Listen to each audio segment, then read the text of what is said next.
Nkechi Obesai sat quietly at the long, shiny mahogany table, surrounded by her fiancé's rich and well-dressed family. The room smelled of expensive perfume and roasted chicken, laughter echoing from every corner. But not a single laugh was for her. The Okoros looked perfect, polished, proud, and full of quiet judgment. Their designer clothes sparkled under the chandelier, and every word they spoke seemed to remind her she didn't belong. She tried to smile, pretending not to notice the way they whispered behind their glasses of wine. Her fingers played nervously with her napkin, as she listened to their stories about vacations in Paris and business meetings in Dubai. No one asked about her. No one cared. Even Chijioke, her fiancé, seemed too busy impressing them to notice her silence. Still, Nkechi kept her head high. Her late mother's voice echoed in her mind. "Never let anyone make you feel small, my daughter." She took a deep breath and looked around the table, reminding herself that grace was her armor. They might see her as an outsider, but she knew something they didn't. She was far more than the quiet girl they were trying to humiliate. The laughter around the table grew louder, but the jokes weren't funny anymore. They were sharp and aimed straight at her. One of the aunts leaned closer to another and whispered just loud enough for Nkechi to hear. Chijioke really found himself a simple girl. The other aunt chuckled, swirling her wine glass. I just hope she at least knows how to serve water properly. These village girls can surprise you." Their laughter cut through her like a knife. Nkechi's heart tightened, but she didn't show it. She kept her smile small and polite, even as her hands trembled under the table. She could feel every pair of eyes on her, judging her dress, her accent, her calmness. Someone joked about girls who come from nowhere trying to marry into good families. Another said, "Love is blind until the bills arrive." The table erupted in laughter again. Nkechi swallowed hard. Her throat burned, but she refused to give them the satisfaction of seeing her cry. Chijioke sat beside her, pretending not to hear. He smiled weakly, trying to avoid confrontation. That hurt the most, his silence. She wanted him to speak up, to defend her, to remind them she was the woman he loved. But he just stared at his plate. Inside, her late mother's words came back to her like a whisper. "Grace, my daughter. Even when they try to break you, wear your grace like a crown." So she straightened her back, looked at the table and softly said, "I may be simple, but I was raised with respect." Her voice was calm, but her eyes held quiet fire. The room fell silent for a moment. Awkward, heavy, uncomfortable.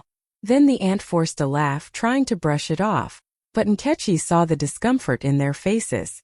They didn't expect her to have dignity, to speak with strength. She smiled gently, turned to sip her water, and told herself silently, one day, they'll understand who they're talking to. The servants began placing plates of jollof rice, roasted chicken, and steaming soup on the table. The air was filled with rich smells, but Nkechi's appetite was long gone. She sat quietly, her eyes fixed on her plate, praying the evening would just end peacefully. But peace was never what the Okoros had in mind. One of the cousins, a tall, arrogant man in a designer shirt, looked at her and smirked. "Poor girl," he said loudly enough for everyone to hear. "This is not really your kind of table. Maybe you should eat later when we're done." The room froze. Forks stopped moving. Even the laughter died midair. Nkechi felt her chest tighten. Her hands shook under the table, but she forced herself to stay calm. She turned to Chijioke, hoping, just hoping, he would say something. Defend her. Stop the humiliation. But he didn't. He stared at his food, pretending not to notice, his cowardice screaming louder than words. Then the eldest aunt, the same one who had been giving her sharp looks all evening, set her wine glass down and said coldly, "Please, young lady, leave the table. This dinner is for family."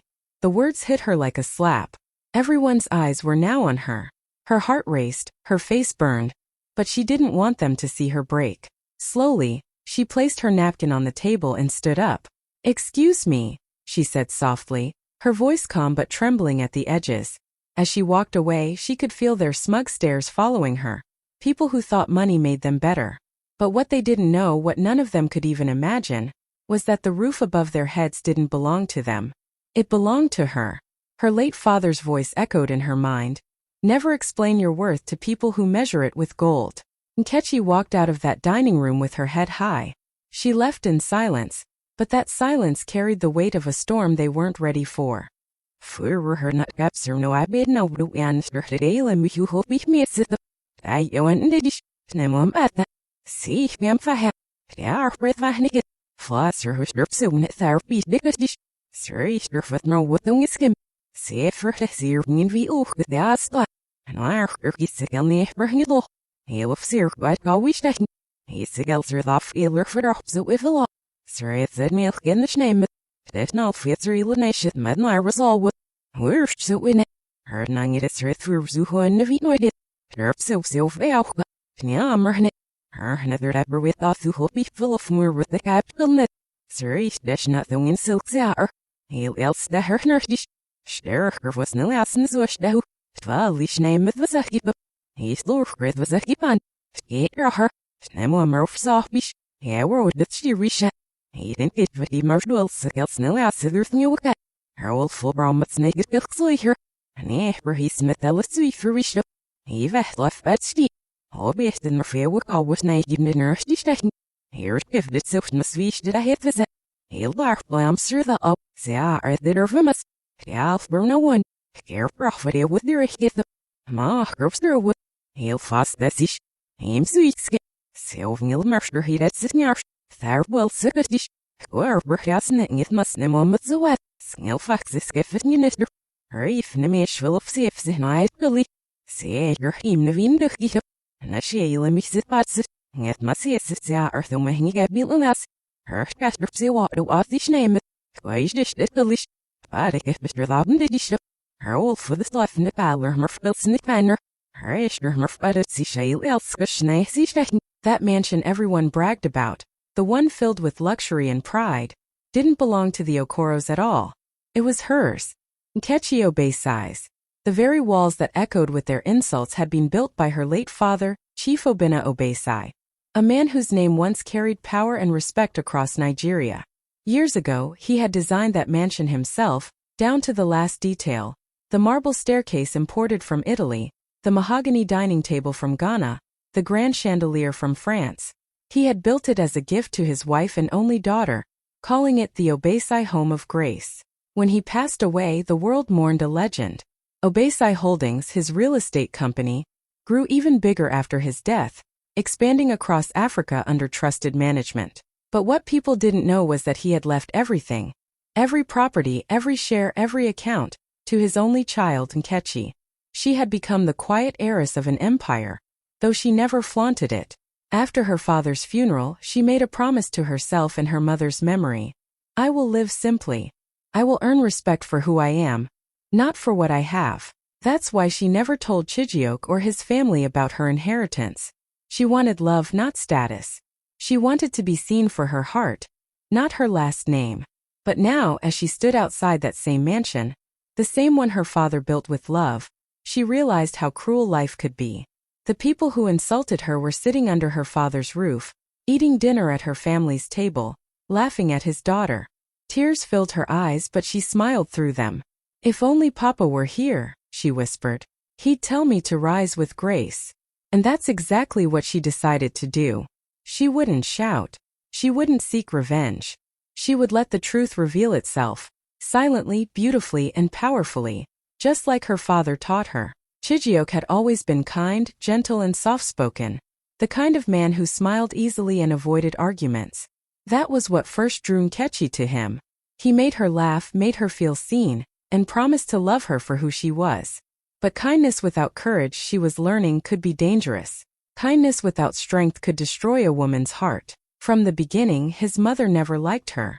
She had looked at Nkechi with thinly veiled disgust and said once, "My son is doing charity work by dating you." The words had cut deep, but Nkechi chose to let them go.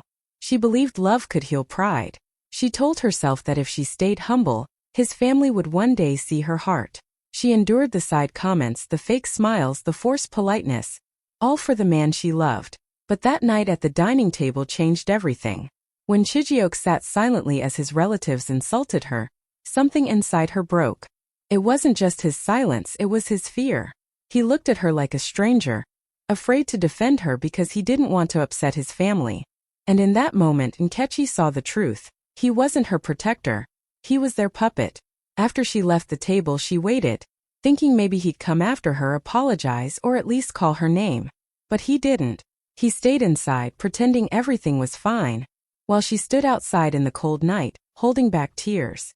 She finally understood that love means nothing without respect. You can give your heart to someone, but if they can't stand beside you when the world turns cruel, then what you have isn't love, it's weakness. That night, standing under the stars, Nkechi whispered to herself, "I deserve more."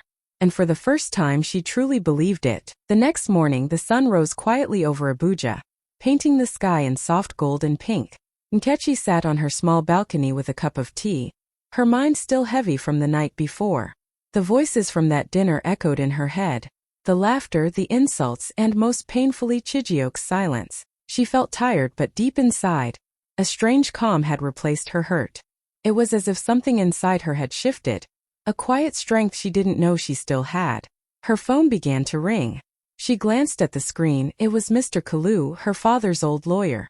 She hadn't spoken to him in months. She took a deep breath and answered, her voice steady but soft. "Good morning, Mr. Kalu." "Good morning, Madam Nkechi," he said warmly. "I wanted to inform you. The property transfer is complete. The Okoro mansion is now officially under your name. Your late father's acquisition has been finalized. All documents are ready for your signature." For a few seconds she couldn't speak. The same house where she was humiliated just hours ago, the same house her fiancé's family treated her like an intruder, now legally belonged to her, felt almost poetic. Destiny's quiet justice. A small smile spread across her face as she looked out at the morning light. "Perfect timing," she whispered, her voice calm but full of meaning. "Would you like me to deliver the documents today?" the lawyer asked. "Yes," she said softly. "Please do." When the call ended, Nkechi sat in silence for a while, her heart peaceful for the first time in days. She thought of her father, strong, wise, and proud, and whispered, "Papa, you always knew when the truth needed to show itself." At that moment she didn't feel angry anymore. She didn't need to prove anything. Life had already done it for her.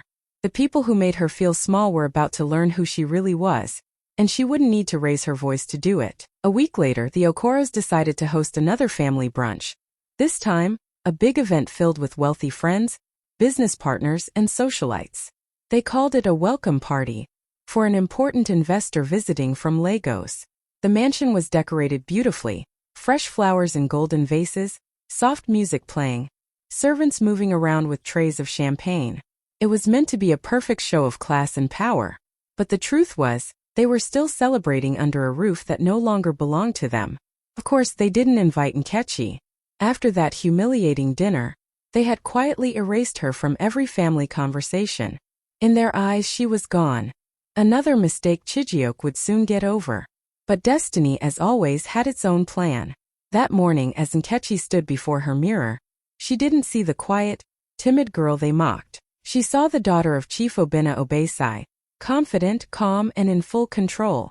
She wore a stunning gold Osuoke gown that shimmered in the sunlight, her head wrapped in a perfectly tied gele that framed her proud face. Her makeup was soft but powerful, the look of a woman who had nothing to prove, yet everything to show. When she stepped out of her car in front of the mansion, people turned to look. Conversations paused. Even the guards, who once ignored her, quickly bowed in respect. The air seemed to shift, quiet, heavy, electric. She walked toward the entrance with slow, graceful steps, her heels clicking on the marble floor. Inside, laughter filled the room until someone gasped softly, "Is that Nkechi?" Every eye turned toward her. She smiled politely, her eyes steady and calm. "Good afternoon," she said, her voice gentle but commanding.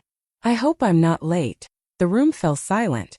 In that moment, without raising her voice, Nkechi owned every breath in that space. The same woman they once asked to leave the table had just walked back into her own house, not as a guest but as the true owner. The moment Nkechi stepped through the glass doors, the entire room seemed to pause. Conversation stopped mid-sentence, and laughter turned into awkward silence. The clinking of glasses faded as all eyes shifted toward her. The bright afternoon sun streamed through the wide windows, catching the shimmer of her gold Osuoke gown. She looked radiant, elegant, calm, and untouchable. The same aunt who had mocked her at the dinner almost dropped her wine glass.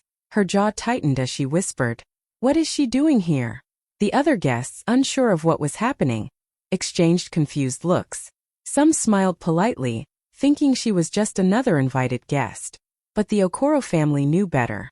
They hadn't invited her. And yet, here she was walking in like royalty. Nkechi's steps were slow and graceful. Every movement carried quiet confidence. She didn't rush, didn't look nervous. She simply owned the moment. Her perfume filled the air, soft and expensive, matching the calm authority in her presence. When she reached the center of the room, she smiled gently at the aunt who had spoken. "I believe," she said, her voice smooth and steady, "I'm right where I belong." Her words hung in the air like music, calm but powerful, polite but piercing. A few guests turned to look at each other, whispering, "Who is she?" Someone asked. "She looks familiar." Another muttered, "She carries herself like a queen." The Okoro family tried to force smiles, pretending everything was fine. Chijioke looked stunned, his glass trembling slightly in his hand. His mother's face hardened, but she said nothing. Nkechi walked further in, greeting a few guests with gentle nods. "Good afternoon," she said warmly. "I hope everyone is enjoying the event." Her tone was peaceful, but something about her calm made the entire room uneasy. She wasn't the poor girl they remembered. She was the woman they underestimated. And though they didn't know it yet, this gathering wasn't theirs anymore. Kek. As Nkechi stood gracefully in the middle of the room, people still whispering, the atmosphere grew tense. The Okoro family tried to act normal, forcing smiles for their high society guests, but confusion lingered like a heavy fog. Just then, a young waiter approached her politely, holding a folder and a pen in his hand. "Good afternoon, Madam Owner," he said softly, bowing slightly. "Please, your signature is needed for the event bill." The room went completely silent. It was as if time froze. Every single person turned to look at the waiter, then at Nkechi. The word Madam Owner echoed in the air like thunder. "Madam what?" one of the uncles asked, his voice cracking in disbelief. The waiter, looking a bit nervous, repeated clearly, "Madam Owner, sir. This property and the entire estate belong to Miss Nkechi Obei-sai." A glass slipped from someone's hand and shattered on the marble floor. The aunt who had mocked her earlier nearly dropped her wine again, her face pale with shock. Guests began to murmur, unsure if they had heard correctly. Chijioke's eyes widened. "Nkechi, what is he talking about?" he asked, his voice shaking slightly. Nkechi didn't rush to answer. She simply smiled, that soft, calm, confident smile that came from knowing the truth was finally speaking for her. She took the pen from the waiter, signed the paper elegantly, and handed it back. "Thank you," she said kindly. "Please make sure everything runs smoothly." "Yes, madam," the waiter replied, bowing again before walking away. You could hear the guests whispering. "She owns the mansion? Is she serious? Wait, the Okaros don't own this place?" Nkechi looked around at all their shocked faces, her heart steady. She had no anger left, just quiet satisfaction. The same people who made her feel small were now standing speechless in her house. She turned to them gently and said, "Please don't stop your party. I insist, make yourselves comfortable. In my home." The room that had been full of chatter and laughter just moments ago fell into a heavy, uncomfortable silence. You could almost hear hearts beating faster. The Okoro family sat frozen, their fake smiles fading one by one. Even Chijioke, who had once been her biggest dream, now looked at her like he was seeing her for the very first time. His mouth opened slightly, but no words came out. His face turned pale, and his hand trembled as he set his glass down. The eldest aunt, the one who had asked her to leave the dinner table, blinked rapidly, her face stiff with shock. "There must be some mistake," she said weakly, trying to laugh. But the waiter had already left after confirming what everyone now knew. The mansion, the grand estate, the luxury they bragged about, it all belonged to Nkechi Obei-sai. Nkechi stood calmly in the center of the room, her gold osso-oak gown glowing under the chandelier. She didn't rush to explain or justify herself. Instead, she reached for the folder on the table, flipped to the last page of the property document, and signed her name slowly and gracefully. Every stroke of her pen felt like poetic justice. When she was done, she smiled gently and handed the file back to the stunned event manager. "Thank you," she said, her voice steady and kind. "Please make sure everyone is comfortable in my home." The words landed like thunder. "In my home." Gasps rippled through the room. Some of the guests tried to hide their surprise, while others stared openly, unable to believe what they were witnessing. Chijioke finally spoke, his voice shaking. "Nkechi, you never told me." She looked at him calmly and replied, "You never asked." Then she turned her gaze toward his family, still frozen in disbelief. In that moment, Nkechi didn't need revenge or raised voices. Her power was in her peace. The same woman they once humiliated was now standing tall, calm, and untouchable, owning not just the house but her dignity. Nkechi stood still for a moment, letting the silence linger. Every pair of eyes in the room was fixed on her, shocked, confused, and embarrassed. Then, with a quiet breath, she turned to face them. Her voice was calm, soft, but carried a weight that filled every corner of the room. "My father bought this mansion years ago," she began. "Chief Obinna Obesai, maybe some of you have heard of him. He built this home long before the Okoros ever moved in. When he passed away, everything he owned was left to me." A few guests gasped softly. The Okoro family looked like the ground had been pulled out from under them. Chijioke's mother's lips trembled, her eyes darting toward the walls as if seeing them for the first time. Nkechi continued, her tone steady and graceful. "I didn't correct anyone before. I thought staying humble would earn me respect. I thought people would see my heart, not my background. But I was wrong. In your world, respect only comes when there's money attached to your name." Her words were not angry. They were honest, full of quiet truth. She looked around the room, her eyes meeting each of theirs. "You judged me because I didn't show what I had. You mistook humility for weakness. But strength isn't loud. Sometimes it just waits for the right moment to speak." No one said a word. The air felt thick, almost sacred. Even the guests who didn't know her could feel the power in her calmness. She smiled softly, her eyes glistening. "I never wanted to embarrass anyone," she said gently. "I just wanted you to understand. A woman's worth isn't measured by what she wears, or where she comes from. It's in how she carries herself when the world tries to shame her." Her words cut deeper than anger ever could. The same table that once silenced her now sat speechless before her. And this time it was respect that filled the air. As Nkechi turned to leave, the room stayed frozen in awkward silence. The same people who once laughed at her now couldn't even look her in the eye. Her heels clicked softly against the marble floor. Calm, steady, powerful. Just as she reached the door, one of the aunts, her voice shaky, called out, "Nkechi, please wait, we didn't know." Nkechi stopped. For a moment she didn't turn around. She just stood there, her back straight, her chin high. Then slowly she looked over her shoulder, her eyes calm but sharp. "Exactly," she said softly. "You never cared to know." Her voice wasn't loud, but it carried more weight than any shout could. The aunt's eyes filled with guilt, and Chijioke looked down, unable to meet her gaze. He wanted to speak, but words failed him. His silence, once harmless, now felt heavy, the kind that destroys love. Nkechi gave a small, polite smile. Not bitter, not proud, just peaceful. "I wish you all well," she said simply. And with that, she turned and walked away. Her gold Oseote gown shimmered under the chandelier lights, every thread catching the glow like tiny flames. Each step she took felt like poetry, elegant, powerful, and final. People whispered, some with regret, others in awe. Even the waiter who had spoken earlier watched her go with quiet admiration. She didn't need to raise her voice or seek revenge. Her grace was her revenge. As she stepped outside, a gentle breeze met her, brushing against her face like freedom. The mansion behind her buzzed with confusion and shame, but Nkechi didn't look back. She had walked into that house as someone they mocked, and she was leaving as the woman they would never forget. Her walk wasn't just an exit, it was a statement.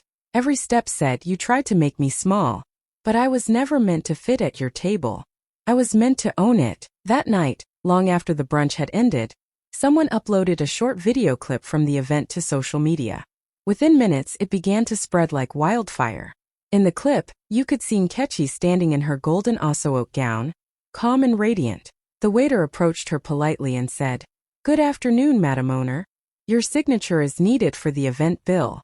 The camera captured the stunned faces of the Okoro family. Their wide eyes, dropped jaws, and frozen expressions. People everywhere were watching. Comments flooded in. "She's the one who owns the mansion? The poor girl they humiliated just walked in like a queen. Wow. Grace, humility, and power all in one person." The clip was shared thousands of times in just an hour, trending across Instagram, Twitter, and Facebook. Viewers were mesmerized not just by the reveal, but by the way Nkechi carried herself. She didn't yell. She didn't insult anyone. She didn't need to. Every gesture, every calm smile, every poised step spoke louder than words ever could. People called her story inspiring. "This is how a woman rises with dignity," one comment read. Another said, "She didn't need revenge. Her grace did it for her." Even news outlets picked up the story the next morning, sharing the clip with headlines like, "The poor girl who owned the mansion," and "Abuja heiress turns humiliation into graceful power." The world was watching, captivated by her quiet strength. In the following days, messages poured into Nkechi's phone, strangers praising her courage, telling her she had inspired them to stand up for themselves, to carry themselves with dignity no matter the circumstances. She read them all, smiling softly. For the first time, she realized the true power of her father's lesson. Humility and patience could speak louder than anger, pride, or revenge. Through grace, she had reclaimed not just her inheritance, but the respect she had always deserved. And the world had witnessed it. Weeks later, Nkechi's story had reached every corner of Nigeria. She was featured on the cover of a leading business magazine as the new CEO of Obesai Holdings, the real estate empire her father had built and she had inherited. The article highlighted not just her wealth, but her grace, intelligence, and the quiet strength that had made her rise above humiliation and betrayal. At the photo shoot, she wore a breathtaking emerald gown that shimmered under the studio lights. Her hair was perfectly styled, her makeup soft yet powerful, and her posture radiated confidence. The photographer clicked away, capturing every angle of a woman who had transformed pain into power. When asked what message she wanted to share with the world, Nkechi smiled gently and said, "Never let anyone make you feel small in a place you were born to own. Stand tall, speak with dignity, and let your strength shine quietly." The magazine's caption summed her journey up perfectly. She didn't raise her voice, she raised her value. Her story went viral again, inspiring thousands of young women across Africa. They shared her photo, her words, her journey from humiliation to triumph. Nkechi looked at herself in the mirror that evening, the emerald gown flowing around her like liquid light. She remembered the dinners, the insults, the moments she had doubted herself. Now she didn't just own a mansion or a company. She owned her story, her power, and her destiny. In that quiet moment, she whispered to herself, "I didn't need to fight to be seen. I just needed to rise." And with that, she smiled fully, confidently, completely.